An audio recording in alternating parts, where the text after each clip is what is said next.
Alright, here's another episode of 45 Auto versus 357 Magnum and full-size handguns. What am I doing today? I'm bridging the gap on ammo weight. I've got a lot of comments in the past that I use too many 125 grain 357 Magnums in comparison to 230 grain 45 Autos. So what I did is today I got 185 grain 45 Auto and 180 grain 357 Magnum.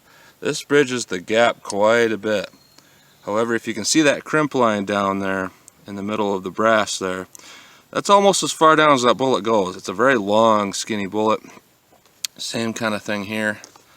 Not very long of a bullet. So the sectional density is quite different from one another. So how will that affect the outcome? Let's run through the chronograph and then hit some water jugs and wood. See what happens. So let's get started. Right, rated on the box, the 45 is 950 feet per second. We'll see how that compares out of my Glock 41 with a 5.3 inch barrel. See if we can beat 950. 998. 958. 962. 967. 990. So pretty much what you'd expect out of a slightly longer barrel than a 1911. Now the 357 Magnum, rated on the box, is 1,080.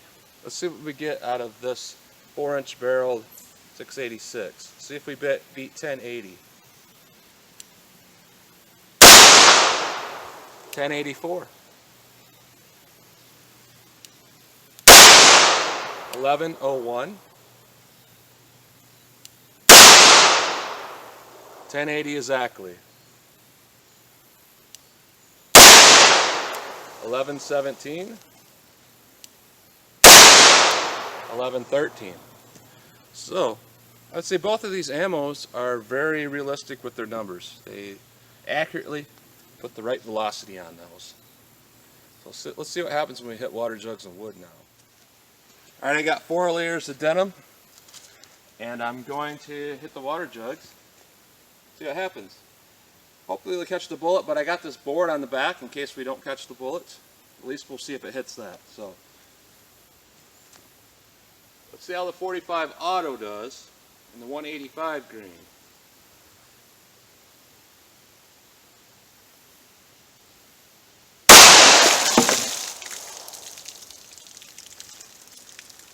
Let's take a look. That first jug, it definitely dumped its energy. And jug 2 actually have a part of the jacket already.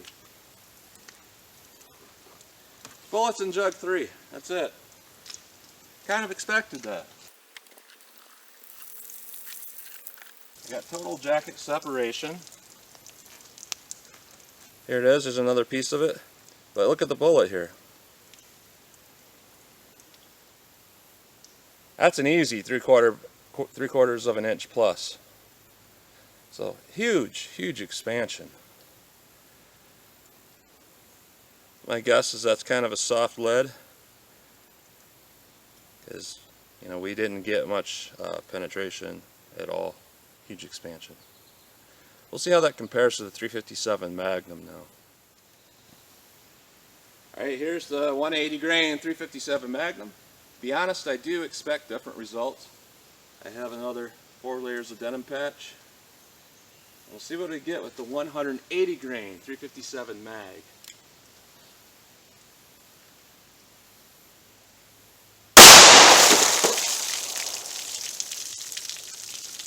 Alright. First jug has the denim patch in it. Second one dumped that energy more than I would have expected. Third one split that right open as well. Fourth one straight through. Fifth one, and there's the back of the 5th jug, and it actually damaged and is leaking the 6th jug. This is jug 5. Let's pull that out.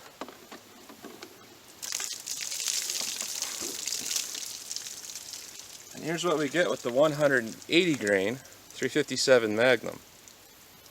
It's pretty much what I expected. But I think this possibly could be a nice snub nose load, to be honest, because when you push a bullet that deep in the case, you reduce the powder charge and you still get good pressure. So there would be less powder to burn up. So you would think at close range, be a nice little snubby load. Get as much proficient burning as possible out of a short barrel. But that's what you're getting with that. So now let's hit the wood and see if there's a difference. As always, I got a few 2x4s, white wood 2x4s. Let's see what we get. Alright, let's see what we get with the 45 auto in 2x4s.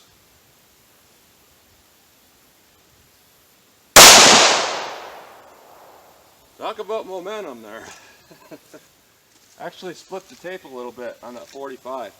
Let's see how the 357 Magnum compares with this 180 grain bullet.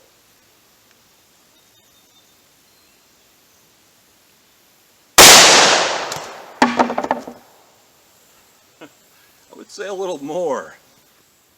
Alright, let's take a look at this. Here's the 45 up here in 357. And 45 out the back, 357 out the back. Here's the entrance of the 357. Here's the entrance of the 45. This is out the back of the second board. And what we have at the 45 is a big dent in the third. And we actually have the Magnum fully embedded in board 3, which is much greater than your average weight 357 mag. The 45, however, it's pretty much protruding out the back. Does not appear to be any expansion, however the 357 is very much mangled. So that's what you're getting with that. One more test, I'm going to send a couple of these rounds at a paper target.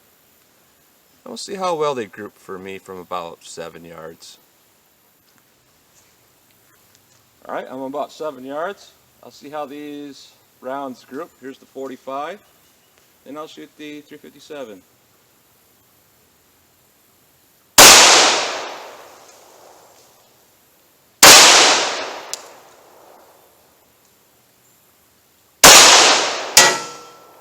Three in the same hole, pretty much, but left, which that's a normal thing for me with Glocks for some reason. Alright, we'll do double action with the 357, see how my accuracy compares.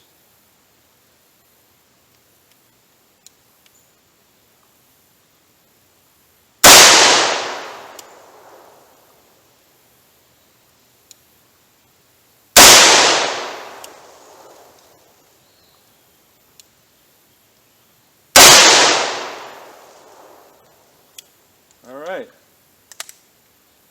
looks like one's left, one's with the mix of the rest, and one's more center. Overall accuracy about the same. However, the 45 is inherently more easy to control. This is not something I would want to use for a self-defense load ever. It's stout recoil. It feels pretty similar to a 44 Magnum.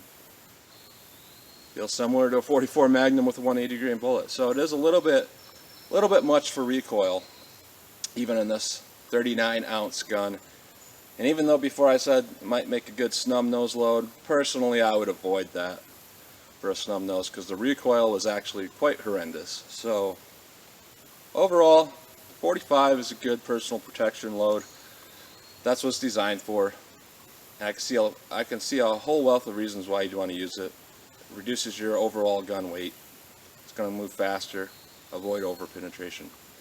However, the 180 grain, while you could use it for defense, just like it shows on the box, a white-tailed deer, that's pretty much what it's made for. And I would stick with using it for that. So that's what you get in comparable weight, 45 auto versus 357 Magnum in full-size handguns. And as always, like, share, and subscribe. And thanks for watching.